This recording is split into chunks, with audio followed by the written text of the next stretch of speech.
आज के इस वीडियो लेक्चर में आप सभी का स्वागत है। आज हम पढ़ेंगे विनय पत्रिका के अगले पद। तो लीजिए प्रस्तुत है पहला पद। विनय पत्रिका में इसका स्थान है 155 नंबर। विश्वास एक राम नाम को, मानत नहीं परतीति अनत, ऐसो ही स्वभाव मन बाम को। पढ़िभो पर्यो न छठी छमत, ऋगु जजुर अथर्वन साम को। व्रत तीरथ तप सुनी सहमत, पचि मरै करे तन छाम को।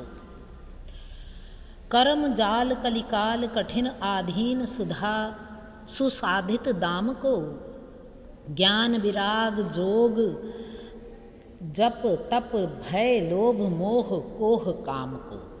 सब दिन सब लायक भव गायक, रघुनायक गुण ग्राम को। बैठे नाम काम तरु तर उर, कौन घोर घन घाम को जाने को जय हैं जमपुर, को सुरपुर पर धाम को। तुलसी ही बहुत भलो लागत, जग जीवन राम गुलाम को। कवि कह रहे हैं कि मुझे तो बस एक राम के नाम का ही विश्वास है। विश्वास एक राम नाम को। मेरे मन का ऐसा ही विश्वास है कि वह राम के नाम को छोड़कर अन्यत्र कहीं विश्वास करता ही नहीं है।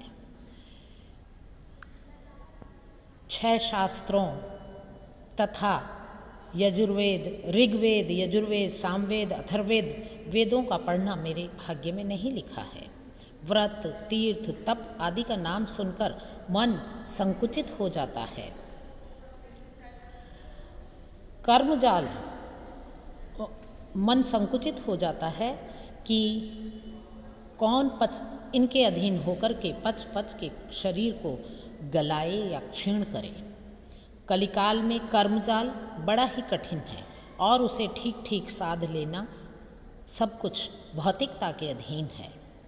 रहे ज्ञान वैराग्य योग जप और तप आदि, सो इनके करने में काम क्रोध लोभ मोह आदि का भय बना रहता है। संसार में श्री रघुनाथ के गुणों को गाने वाले सदा सभी प्रकार से योग्य हैं, क्योंकि राम के नाम रूपी कल्पवृक्ष के नीचे बैठे हुए लोगों को सांसारिक तीनों तापों रूपी कड़ी धूप का क्या डर। अर्थात कवि कहना चाहते हैं कि राम नाम रूपी कल्पवृक्ष के नीचे बैठे हुए व्यक्तियों से सांसारिक त्रिताप भी दूर रहते हैं। कौन जानता है कि कौन नरक में जाएगा और कौन स्वर्ग में जाएगा, कौन ब्रह्मलोक में जाएगा। तुलसीदास कह रहे हैं कि मुझे तो इस संसार में श्री राम के गुलाम बनकर रहने वाले जीवन में ही अत्यंत आनंद और सुख प्राप्त होता है। इसलिए मैं तो उन्हीं के नाम का स्मरण करूँगा।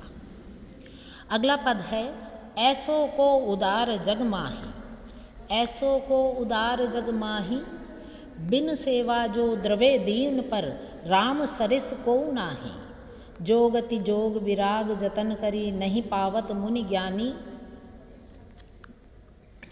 सोगति देव गीध सबरी कह, प्रभु न बहुत जिय जानी। जो संपत्ति 10 शीस अरपि करी, रावण शिव पहलीनी। सो संपदा विभीषण कह, अति सकुच सहित हरि दीनी। तुलसीदास सब भांति सकल सुख, जो चाहसी मन मेरो। तो भजु राम काम सब पूरन, करे कृपा निधि तेरो। कवि तुलसीदास के लिए राम सर्वज्ञ हैं, वही उनके आराध्य हैं। उनकी आराधना में ही सर्व सुख समाये हुए हैं। तो अपने अनुभवों के आधार पर कवि तुलसीदास कहते हैं कि संसार में ऐसा कौन उदार है जो बिना सेवा किए ही दीनों पर द्रवित हो जाता है। अर्थात श्री राम ही एक ऐसे व्यक्तित्व हैं, ऐसे परम ईश्वर हैं जो बिना सेवा किए ही दीन दुखियों पर द्रवित हो जाते हैं।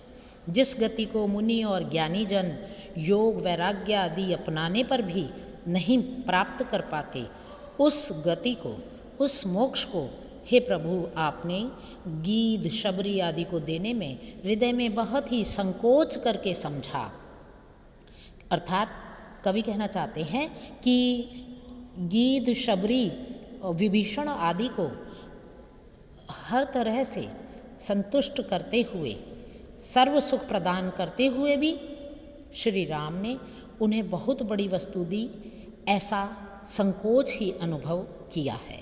जो संपत्ति रावण ने अपने 10 सिर अर्पित करने के उपरांत शिव से प्राप्त की, वह अपार संपत्ति हे प्राणी श्री राम ने अपने विभीषण को बहुत ही संकोच के साथ सहज ही अर्पित कर दी। अर्थात श्री राम ने विभीषण को बहुत साधारण सी चीज़ दी जा रही है ऐसा अनुभव करते हुए वह संपत्ति जो रावण ने 10 शीशों को अर्पित करके शिव से प्राप्त की थी, वह सहज ही प्रदान कर दी। अतः तुलसीदास कहते हैं कि हे मेरे मन, जो तू सब तरह से सब सुख चाहता है तो श्री राम की भक्ति कर, उनकी भक्ति के भजन कर, ताकि कृपानिधि राम भी तेरा सब काम पूर्ण करें। इससे अग्रिम पद है पद संख्या 172। कबहुक हों यही रहनी रहेगो, कबहुक हों यही रहनी रहेगो, श्री रघुनाथ कृपाल कृपा ते संत स्वभाव गहेगो। जथा लाभ संतोष सदा काहू सो कछु न चहेगो, परहित निरत निरंतर मन क्रम वचन नेम निभ हैगो। परुष वचन अति दुसह श्रवण सुनी, तेहि पावक न दहोगो।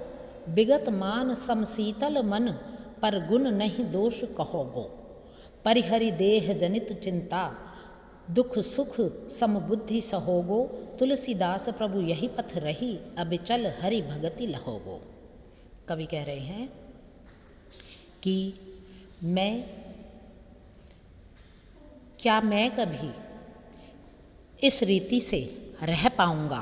वह कौन सी रीति से रहने की प्रार्थना कर रहे हैं कि क्या मैं कभी कृपालु श्री रघुनाथ जी की कृपा से संत के स्वभाव को ग्रहण कर पाऊंगा। जो कुछ प्राप्त हो जाएगा उसी से सदा संतोष कर पाऊंगा, किसी से कुछ न मांगूंगा, निरंतर दूसरों की भलाई में लगा रहूंगा और मन वचन कर्म से नियम का पालन कर पाऊंगा। अत्यंत दुस्सह और कठोर वचन अपने कानों से सुनकर उसकी आग में ना जलूंगा। मान की इच्छा ना करूंगा, मन को एक रस और शीतल रखूंगा तथा दूसरों के गुण दोष या स्तुति निंदा की चर्चा नहीं करूंगा। देह जनित चिंताओं को छोड़कर सुख और दुख को समबुद्धि से सह पाऊंगा। हे प्रभु, क्या यह तुलसीदास इस पथ पर रहकर अटल भाव से आपकी भक्ति को प्राप्त कर सकेगा? कहने का आशय है कि पद में वर्णित अनेकानेक कर्मों के सुख को पाने के लिए कवि तुलसीदास कह रहे हैं कि मैं कब तक इन सांसारिक चक्रों में हे प्रभु परमात्मा श्री राम ऐसे ही भटकता रहूँगा, और आपकी कृपा भक्ति की प्राप्ति होने के उपरांत मेरे समस्त विकार क्या पूर्णतः समाप्त हो पाएंगे।